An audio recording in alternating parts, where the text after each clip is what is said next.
Good morning all of you. Welcome to the TRS online classes. और आज हम economics का chapter sector of the Indian economy, ठीक है, चैप्टर 2 का पार्ट 2 करने जा रहे हैं। ओके, पार्ट 2 करने जा रहे हैं sector of the Indian economy का। पार्ट 1 में मैंने आपको पूरा पढ़ा दिया था कि इकोनॉमिक एक्टिविटीज़ क्या होती हैं, नॉन इकोनॉमिक एक्टिविटीज़ क्या होती हैं। ओके, कितने तरीके के सेक्टर होते हैं, primary sector, secondary sector, tertiary sector. Primary sector में कौन सी एक्टिविटीज़ इंक्लूड होती हैं, सेकेंडरी सेक्टर में कौन सी कौन से जो वर्क्स हैं वो इंक्लूड होते हैं, और टेरिशरी सेक्टर में कौन से वर्क इंक्लूड होते हैं। ये मैं आपको पार्ट 1 वीडियो में करा चुका हूँ कंप्लीट। तो आज हम जो स्टार्ट करेंगे पार्ट टू में जो चैप्टर्स जो पॉइंट होगा वो है कंपेयरिंग द 3 सेक्टर, यानी कि हमें तीनों सेक्टर्स प्राइमरी, सेकेंडरी और टेरिशरी तीनों सेक्टर को आपस में कंपेयर करना है। तो स्टार्ट करते हैं part 2। The various productions activities in the primary, secondary and tertiary sectors produced a very large number of goods and services। ये बोल रहा है कि जो प्रोडक्शंस एक्टिविटीज़ होती हैं, जो भी एक्टिविटीज़ होती हैं प्राइमरी सेक्टर में, सेकेंडरी सेक्टर में या टेरिशरी सेक्टर में, ठीक है, उसमें लार्ज नंबर ऑफ गुड्स और सर्विसेज प्रोड्यूस्ड होती हैं। देखो, प्राइमरी सेक्टर में जैसे एग्रीकल्चर बहुत सारे गुड्स प्रोड्यूस होते हैं। सेकेंडरी सेक्टर जिसको हम इंडस्ट्रियल सेक्टर भी बोलते हैं, उसमें बहुत सारे जो हैं गुड्स प्रोड्यूस्ड होते हैं। और टेरिशरी सेक्टर में कोई गुड्स प्रोड्यूस तो नहीं होता, लेकिन सर्विस प्रोड्यूस होती हैं। सर्विस जैसे transportation, banking, LIC, insurance, communications, educations, hospitals, ये सब आती है हमारी टेरिशरी सेक्टर में। ओके, यानी कि तीनों सेक्टर में ही बहुत सारे गुड्स की प्रोडक्शन होती है। Also comma the 3 sector have a large number of people working in them to produce these goods and services.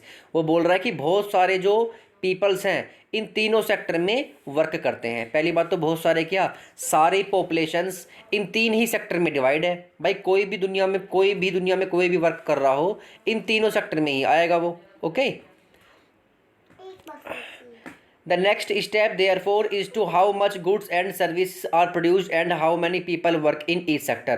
तो हम आगे यही पढ़ेंगे कि कितना गुड्स कौन से सेक्टर में प्रोड्यूस हो रहा है और कितने पीपल्स कौन से सेक्टर में हैं, यानी कि कितने लोग प्राइमरी सेक्टर में काम कर रहे हैं, कितने लोग सेकेंडरी सेक्टर में काम कर रहे हैं, कितने लोग टेरिशरी सेक्टर में काम कर रहे हैं। इसी के बारे में हम पढ़ेंगे। और कौन सा सेक्टर सबसे ज़्यादा एम्प्लॉयमेंट दे रहा है और कौन सा सेक्टर सबसे कम एम्प्लॉयमेंट दे रहा है, ये भी हम पढ़ेंगे। इसी को बोलते हैं कंपैरिजन्स इन 3 सेक्टर्स में। तो in an economy there could be 1 or more sector which are dominant in term of total population and employment. Okay, while other sector are relatively small in size. ठीक है, तो कह रहा है कि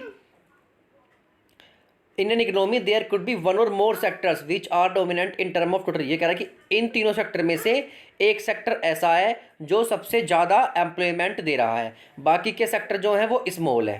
ठीक है, how do we count the various goods and services and know the total production in each sector. तो हम कैसे पता चलेगा हमें कौन सा सेक्टर सबसे ज़्यादा गुड्स प्रोड्यूस कर रहा है या सर्विस प्रोड्यूस कर रहा है। With so many thousands of goods and services produced, क्योंकि इतने सारे गुड्स प्रोड्यूस होते हैं, ऐसा तो है नहीं कि कोई एक ही गुड्स प्रोडक्शन है। ठीक है, तो कैसे पता चलेगा कि कौन सा सेक्टर सबसे ज़्यादा प्रोडक्शन कर रहा है। Not only would the task of enormous, क्योंकि इतने सारे गुड्स प्रोड्यूस्ड हैं तो हमें पता ही नहीं चलने का है कि कौन सा सेक्टर, कौन से गुड्स सेक्टर सबसे ज़्यादा प्रोडक्शन कर रहा है। Not only would the task be enormous, you might also wonder how we can add up cars and computers and nails and furniture. It won't be make sense। तो इसी तरीके से, क्योंकि कार है, कंप्यूटर, तो कैसे कंपेयर करेंगे, nails and furnitures तो कैसे कंपेयर करेंगे, तो हमें बहुत ही मुश्किल हो जाती है। You are right in thinking to so to get around this problems economists suggest that the value of goods and service should be used rather than adding up the actual number। वो कह रहा है कि economist ने एक ऐसा suggestion दिया है, इकोनॉमिस्ट यानी कि जो इकोनॉमिक्स से, जैसे साइंस से देखेंगे तो आप साइंटिस्ट बनते हैं, ऐसे इकोनॉमिक्स पढ़ने वाले इकोनॉमिस्ट बनते हैं। ठीक है, इकोनॉमिस्ट ने एक ऐसा आइडिया दिया है जिससे हमें आसानी लग जाती है कि कौन से सेक्टर में कौन सा गुड्स ज़्यादा प्रोडक्शन हो रहा है। उन्होंने क्या फॉर्मूला दिया, उन्होंने ये कहा कि हम एक्चुअल नंबर काउंट ना करके नंबर काउंट ना करके उनकी वैल्यू काउंट कर लें। जैसे कि मान लो 500 कंप्यूटर हैं 500, तो 500 कंप्यूटर ना लेके 500 कंप्यूटर की वैल्यू ले लो, ठीक है। एक्चुअल नंबर ना लेके उनकी क्या कर लो, उनकी वैल्यू देख लो कि वैल्यू कितनी है, उससे पता चल जाएगा कि किसमें सबसे ज़्यादा गुड्स प्रोडक्शन हो रही है। फॉर एग्जाम्पल, एक एग्जाम्पल लिया इन्होंने, 10,000 kg of wheat is sold at ₹8 per kg। 10,000 kilo गेहूँ बेके ₹8 पर kg से, ठीक है। द वैल्यू ऑफ वीट तो कितने के हो गए, 80,000 के, कितने के हो गए ये, 80,000 के। The value of 5,000 coconut at ₹10 पर कोकोनट विल बी 50,000, यानी कि 5,000 कोकोनट के 10 रुपये के हिसाब से हो गए 50,000 रुपये के coconut. Similarly the value of goods and service in 3 sectors are calculated and then added up. तो इसी तरीके से सभी सेक्टरों में ऐसे ही वैल्यू ले लेनी है मल्टीप्लाई करके, और आपको पता चल जाएगा कि कौन से गुड्स, कौन सी उसमें सेक्टर में कौन से गुड्स ज़्यादा प्रोडक्शन हो रही है। Remember there is one precautions one has to take. बस एक प्रिकॉशन लेनी है आपको, सिर्फ एक चीज़ का ध्यान रखना है। किस चीज़ का, not every goods that is produced in sold needs to be counted.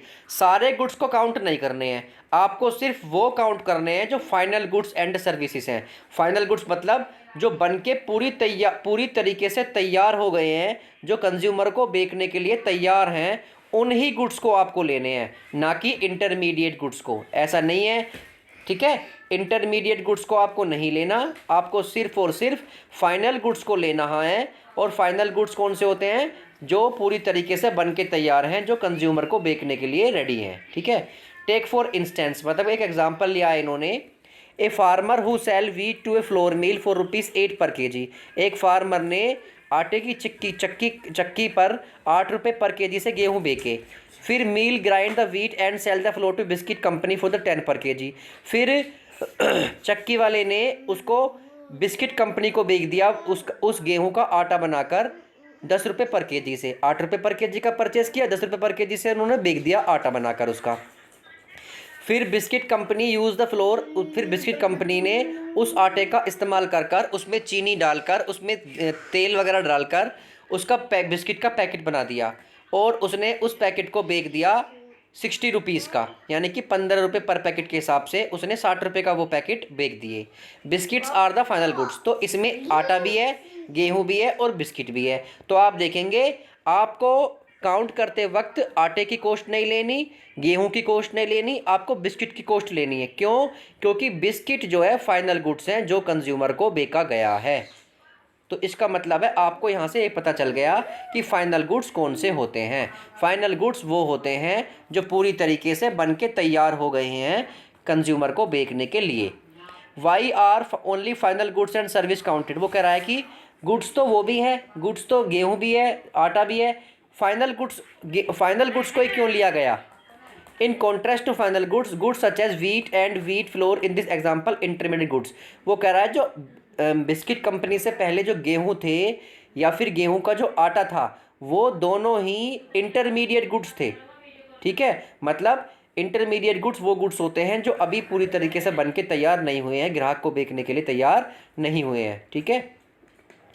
दूसरा एक ये भी देखो, जब आपने ₹60 का बिस्किट बेचा था तो ₹60 के बिस्किट में ऑलरेडी ₹10 आटे के भी लगे हुए हैं, ठीक है, और ₹8 गेहूं के भी लगे हुए हैं।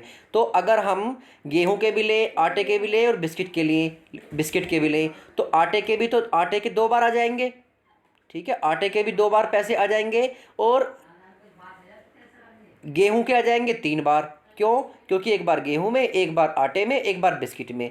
इसलिए हमें सिर्फ और सिर्फ फाइनल गुड्स को ही लेना है।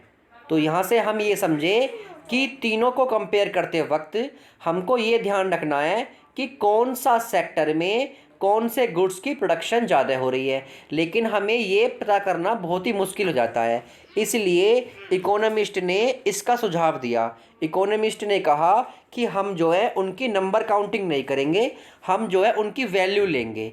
और उन्होंने ये भी बोला कि वैल्यू को हम सिर्फ और सिर्फ फाइनल गुड्स और सर्विसेज लेंगे, फाइनल गुड्स एंड सर्विसेज, यानी कि जो पूरी तरीके से बन के तैयार हो गए हैं गुड्स, उन्हीं को ही लेंगे, ठीक है।